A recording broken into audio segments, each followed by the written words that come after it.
मिश्रा पटना से ज्यादा जानकारी के साथ मेरे साथ लाइव जुड़ गए हैं। रितेश, हमने दो बयानों को सुना इस वीडियो में, इन तस्वीरों में। पहला बयान हमने एक सुना जहां पर तेजस्वी यादव कुछ कहते हुए दिखाई पड़ रहे थे। ये पूरा सीक्वेंस समझाइए हमारे दर्शकों को। पहले किसने क्या बात कही और उसके जवाब में किसने क्या बात कही? अब बिल्कुल देखिए, ये सीक्वेंस जो है वो पहले दिन से ही ये इसकी पूरी पटकथा तैयार कर ली गई है। एसआईआर के मुद्दे पर जो सदन का पहला दिन है वो हंगामेदार रहा, महज 17 मिनट कार्रवाई चली। उसके बाद दूसरा दिन भी काफ़ी हंगामेदार रहा। कल तीसरे दिन लगा कि फिर जो आपस में विधायक हैं वो भिड़ जाएंगे और भिड़ते भिड़ते कल बचे। तो वो जो टीस थी वो आज लगा कि निकल जाएगा। आज एक बार फिर से बिहार विधानसभा उसी तस्वीर को दोहराएगा जो आज से 4 साल 5 साल पहले दोहराया, जो पूरे देश ने देखा था। बड़ी किरकिरी हुई थी बिहार की राजनीति की, और बिहार में सदन में किस तरह से हंगामा हुआ था वो अभी भी लोगों के जहन में ये सारी चीजें जो हैं वो ताजा हैं।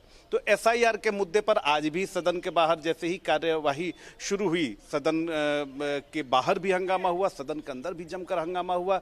आरजेडी और जो समूचा जो विपक्षी कुनबा हो वो आज भी काले कपड़े में आया और लगातार वो विरोध अपना दर्ज करा रहा था। इस बीच किसी ने किसी को बंदर कह दिया, तो किसी ने किसी को कुछ आपत्तिजनक, और इतना शोर शराबा था कि कौन किसको क्या कह रहा है वो समझ में ही नहीं आ रहा था। और दोनों पक्ष जो है वो आक्रामक थे, यानी कि थोड़ी सी जो चिंगारी है वो आग लगाने के लिए काफी थी।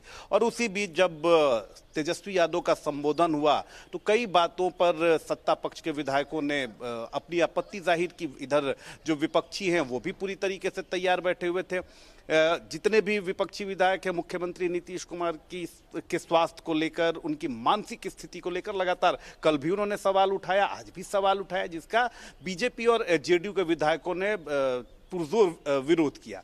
उसके बाद ये मामला हो गया Tejashwi Yadav versus deputy CM सम्राट चौधरी, क्योंकि कल देखिए कि अशोक चौधरी और जो आरजेडी के फायर ब्रांड विधायक हैं भाई वीरेंद्र, उनके बीच तनातनी और गुत्थम गुत्था होने से बाल बाल बचे थे ये दोनों।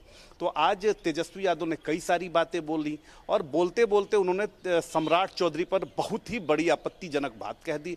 और उसी के विरोध में जब सम्राट चौधरी ने तेजस्वी के पिता यानी लालू प्रसाद यादव पर चारा घोटाला जो हुआ था उसको लेकर जो आए दिन आरोप लगाए जाते हैं चारा चोरी के, तो उसको लेकर उन्होंने बात कही। उसके बाद जो विपक्षी विधायक हैं वो भी हत्थे से उखड़ गए।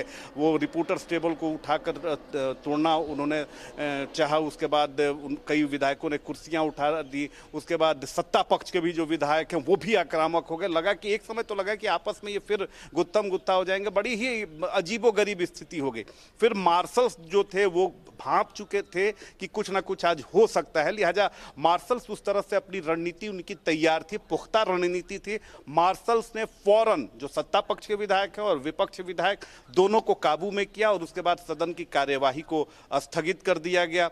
उसके बाद फिर विधानसभा अध्यक्ष नंद किशोर यादव ने सत्ता पक्ष के भी कुछ लोगों को अपने पास बुलाया, विपक्ष के लोगों को भी बुलाया। मुख्यमंत्री नीतीश कुमार के साथ भी मीटिंग हुई और दोनों पक्षों के विधायकों को समझा बुझाकर शांत कराने की कोशिश की गई। लेकिन उसके बाद फिर तेजस्वी यादव बाहर आते हैं और फिर मीडिया के से मुखातिब होते हैं और उन्होंने सम्राट चौधरी से लेकर विजय सिन्हा और बाकी एनडीए के नेताओं पर कई सारे गंभीर आरोप लगाए। और गंभीर आरोप लगाते हुए उन्होंने ये भी कहा कि उनकी जान को खतरा है। अब खतरा किससे है ये उन्होंने नहीं बताया, लेकिन उन्होंने ये जरूर कहा कि उन्हें जान का खतरा है। उसके बाद फिर राजनीतिक बयानबाजी का सिलसिला शुरू हो गया और अब जो सदन है उसकी कार्यवाही जो है वो कल तक के लिए स्थगित कर दी गई है। अब देखने वाली बात होती है कि सदन का कल अंतिम दिन है और अंतिम दिन अमूमन यही होता है कि खूबसूरत तस्वीर आती है कि चलिए 4 दिन 5 दिन जितने दिन भी सत्र चलता है, अंतिम दिन जो सत्ता और विपक्ष के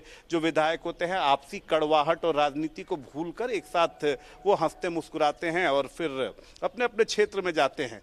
तो क्या वो तस्वीर कल देखने को मिलती है ये बहुत बड़ी बात है। लेकिन हमारे जो सोर्सेज हैं उनका साफ तौर पर कहना है कि ये जो घटनाक्रम है ये बेहद इसने सुलगा दिया है सत्ता पक्ष के विधायकों को भी और विपक्ष के लोगों को भी। और कल भी सदन में हंगामा की स्थिति है और इसको लेकर जो विधानसभा का अपना प्रशासनिक अमला है, जो प्रशासन है, यहाँ का एडमिनिस्ट्रेशन है, उसने पूरी तरीके से रणनीति बनाई है ताकि कल अगर कोई असहज स्थिति होती है तो फौरन उसे काबू में किया जा सके, क्योंकि 5 साल पहले ये स्थिति हुई थी और पूरे देश ने उस तमाशा को देखा था कि किस तरह से सत्ता और विपक्ष के जो विधायक हैं आपस में गुत्थम गुत्था हुए थे और मार्शल्स ने कई विधायकों को टांग कर बाहर का रास्ता दिखाया था, कई लोगों को की पिटाई भी की गई थी, आपस में कई विधायक जो है वो मारपीट उन्होंने कर लिया था और तब तेजस्वी यादव ने नीतीश सरकार पर कई सारे आरोप लगाए थे, चूड़ियां भी वो उन्हें भेंट कर रहे थे। तो वो तस्वीर फिर से ना दोहराई जाए, वो किरकिरी ना हो, वो चीज़ें, वो जो बदनामी हुई थी वो तस्वीर एक बार फिर से उसकी पुनरावृत्ति ना हो, इसको लेकर विधानसभा अध्यक्ष का सख्त निर्देश है। और कल देखने वाली बात होती है कि कल एसआईआर का मुद्दा कितना खिंचता है, लेकिन एक बात तो तय है कि एसआईआर के नाम पर, इलेक्शन कमीशन के नाम पर विपक्ष को एक मजबूत एजेंडा मिल चुका है, मुद्दा मिल चुका है और सदन में तो इसको लेकर हंगामा हुआ ही है, दिल्ली में भी हंगामा हो रहा है। अब जो विपक्ष है अब पूरी तरीके से तैयार खुद को कर रहा है कि वो इसे लेकर सड़क पर उतरे। जी बहुत धन्यवाद रितेश, इस पूरे एक्सप्लेनेशन के साथ मेरे साथ जुड़ने के लिए। स्थिति कल तल्ख होगी या नहीं होगी, फिलहाल की तस्वीरें बता रही हैं कि कुछ भी हो सकता है। एक छोटा सा ब्रेक ले रहे हैं, जल्द हाजिर होते हैं।